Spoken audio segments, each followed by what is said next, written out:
Ce que la psychologie et l'islam disent de l'âme. On est au jour 8 de la série à la conquête de mon âme où je t'enseigne un moyen de comprendre et maîtriser ton âme. Je m'appelle Medjahed, je suis psychologue psychothérapeute et étudiant en psychologie islamique. Dans ma formation, on nous a présenté un modèle fascinant, celui du docteur Abdallah Rossman.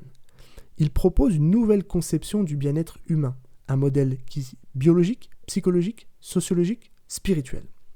En psychologie classique occidentale, on parle souvent du corps, du cerveau, de l'environnement, mais là, dans ce modèle, on va ajouter une nouvelle dimension, la spiritualité. C'est reconnaître que notre pratique religieuse peut non seulement influencer notre souffrance, mais aussi améliorer profondément notre bien-être. Et donc, dans ce modèle-là, l'être humain est composé de plusieurs dimensions. Il s'est beaucoup basé sur la psychologie islamique, ce n'est pas son invention, mais il propose une conception. On va avoir la nefs, donc l'âme, qui nous pousse vers nos désirs, qui va se traduire par nos comportements. Le qalb, le cœur, qui est aussi l'entre bien et mal, qui est le réceptacle de la nefs et du ruh, qui va se traduire par les émotions. On a le aql, qui est l'intellect, qui va se traduire par les cognitions. Et on a le ruh, qui est l'esprit qui nous relie à Dieu, qui va être notre état spirituel.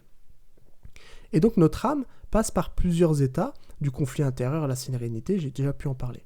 Mais ce qui change tout, c'est qu'ici, on va considérer que la guérison, elle passe autant par la connaissance de soi et la maîtrise de soi, comme peut le dire la psychologie occidentale, mais aussi et surtout par le renforcement de notre lien avec Dieu, par les actes d'adoration.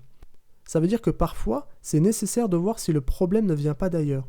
Par exemple, peut-être que mon anxiété aujourd'hui identifiée dans le qalb, c'est les émotions, est la résultante de l'aql, qui est dysfonctionnel. Et donc, il faut être capable de raisonner pour apaiser l'émotion. Donc c'est vraiment un modèle assez simplifié, mais qui permet d'appréhender l'être humain d'une manière différente. Et donc on ne soigne pas seulement des pensées ou des comportements, on cherche l'équilibre de l'âme. Si ça t'a parlé, partage cette vidéo, peut-être qu'elle aidera quelqu'un à voir le bien-être autrement.